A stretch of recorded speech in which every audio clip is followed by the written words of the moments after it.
امام اعظم ابو حنیفہ رضی اللہ تعالی عنہ کی زندگی بھی ایسے ہی لوگوں میں سے ایک شخصیت کی زندگی ہے۔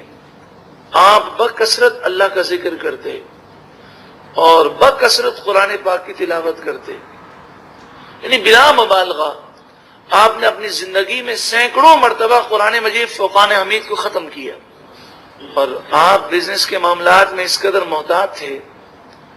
آپ کپڑے کے بہت بڑے بزنس مین تھے۔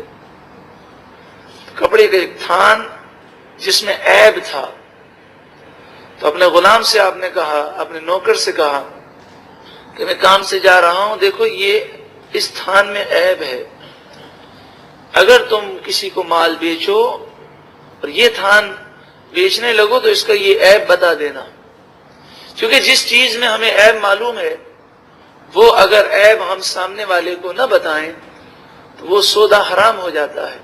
عیب کا بتانا ضروری ہے۔ کسی چیز کو بیچیں یہ بتانا ضروری ہے کہ اس میں یہ فالٹ ہے، یہ نقص ہے۔ بسا اوقات بعض چیزیں ایسی نقل ہوتی ہیں کہ لوگ اسے اصل سمجھتے ہیں، تو یہ بتانا ضروری ہے کہ یہ اصل نہیں ہے بلکہ فلاں کمپنی نے اس کی نقل کی ہے۔ مگر یہ باتیں ہمارے بھائی سنتے ہیں تو کہتے ہیں بھائی یہ کیسے ہو سکتا ہے، ہمارا بزنس ہی نہیں ہو سکتا۔ مثلا جو اسٹیٹ بروکر ہے، جس کو معلوم ہو کہ اس فلیٹ میں یہ عیب ہے، تو بتائیے کیا وہ جب بروکری کرتا ہے تو کیا وہ بتائے گا کہ اس فلیٹ میں یہ عیب ہے، اس پلاٹ میں یہ عیب ہے؟ نہیں بتاتے۔ حالانکہ مسلمان اس قدر دیانتدار مشہور تھے کہ لوگ مسلمانوں کی دیانتداری دیکھ کر اسلام قبول کر لیا کرتے تھے۔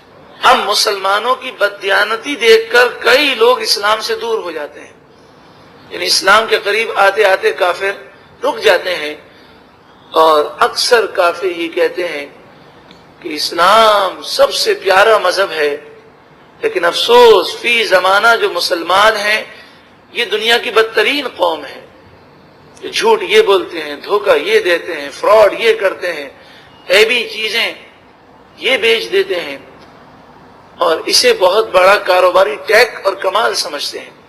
حضرت امام اعظم ابو حنیفہ رضی اللہ تعالیٰ عنہ دنیا کی رنگینیوں میں گرفتار نہیں ہوئے۔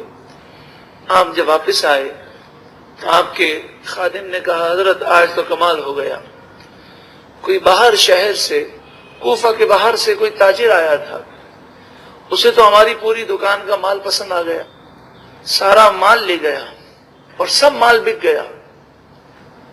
اب آپ اطمینان سے اللہ کا ذکر کیجئے، ساری دکان کا مال بک جائے تو اللہ کے نیک بندے تو شکر ادا کریں گے اور کہیں گے چلو ہم اب اپنے وقت کو اللہ کی یاد میں صرف کریں۔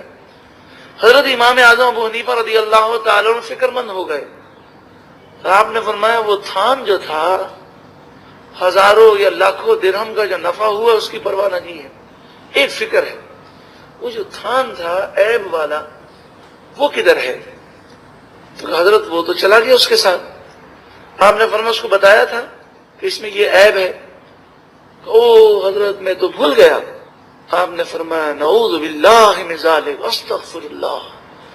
آپ کوفے میں گھومنے لگے اور ایک ایک کو پکڑ کے پوچھنے لگے کہ کوئی بہت زیادہ مال لے کر باہر کی طرف جا رہا تھا۔ پھر آپ نے اپنے غلاموں کو اور اپنے خادموں کو کوفے کے باہر جانے والے تمام راستوں میں دوڑا دیا، اور کافی عرصے تک آپ اس تاجر کو ڈھونڈتے رہے لیکن وہ تاجر نہ ملا۔ آپ نے اس کے کفارے میں وہ ساری رقم صدقہ کر دی۔ آپ نے کہا کہ جب سارا سودا ہوا اور ایک تھان عیبی ہے تو پورا سودا ہی خراب ہو گیا، آپ نے وہ ساری رقم اللہ کی راہ میں صدقہ کر دی۔ امام اعظم کا نام تو سبھی لیتے ہیں، لیکن کیا امام اعظم کا کردار اور آپ کی سیرت ہمیں دیانتداری کا درس نہیں دیتی؟